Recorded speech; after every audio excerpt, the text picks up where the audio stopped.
Buonasera, cominciamo.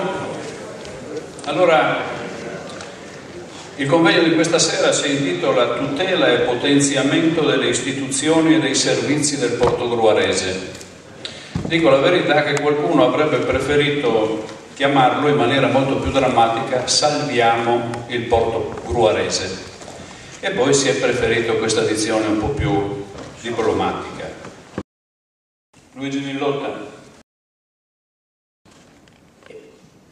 Innanzitutto buonasera a tutti. Ecco, vorrei, agganciandomi all'ultimo intervento, far presente, accanto alle 4 questioni fondamentali che questa sera sono state presentate come problemi, una quinta fondamentale per questo territorio, per tutto il Veneto orientale, che è il tema delle infrastrutture. C'è un tema.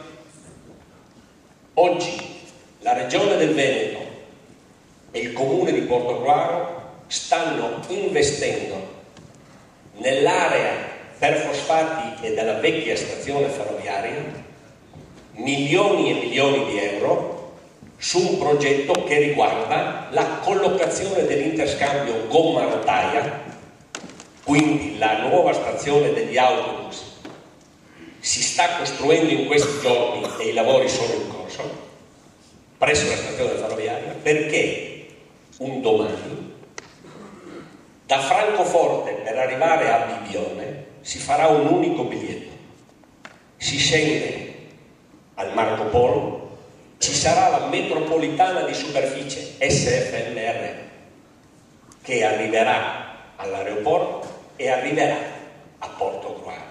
Si uscirà dalla stazione ferroviaria di Portogruaro, immediatamente c'è l'autobus che porterà il turista a Bibione con un unico biglietto, cose che già oggi Regione e Comune di Portogruaro stanno facendo. Il problema qual è? È l'alta capacità. Ci è voluto il commissario europeo che viene dall'Olanda in questi giorni in riunione a Venezia, ha chiesto a Tondo e a Galan dove passa il corridoio 5. I friulani l'hanno già deciso, da Ronchi Sud a Divača, compreso il governo sloveno. Il Veneto ancora non sa dove metterlo.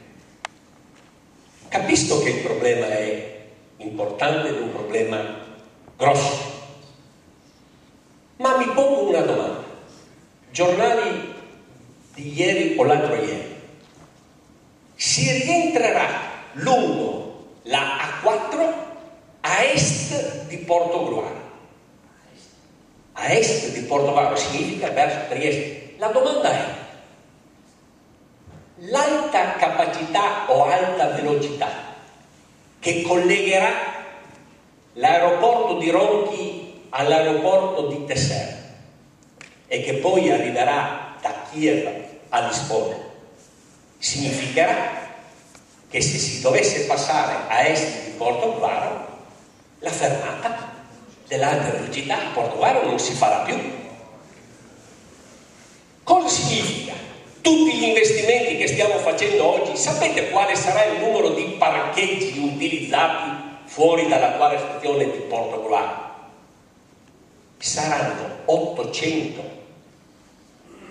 Tutto il Pordenonese, l'area del Pordenonese, del Montense e dello Pitergini, che dovesse prendere l'alta velocità per andare a Roma o per andare, non so, a Parigi, dove andrà a prendere l'alta velocità? O a Ronchi o a Tessera. Ma fra Tessera e Padova quanti chilometri ci sono? Perché la fermata è lì.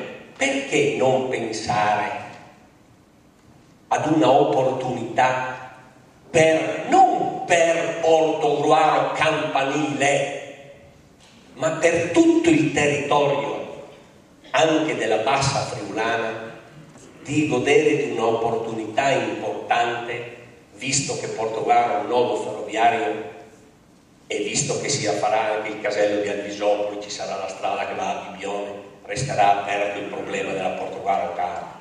Questi sono temi da tenere caldi in agenda fin da oggi, perché una volta questa decisione sarà presa, noi un'altra volta ci troveremo solo ad essere dei dolianti.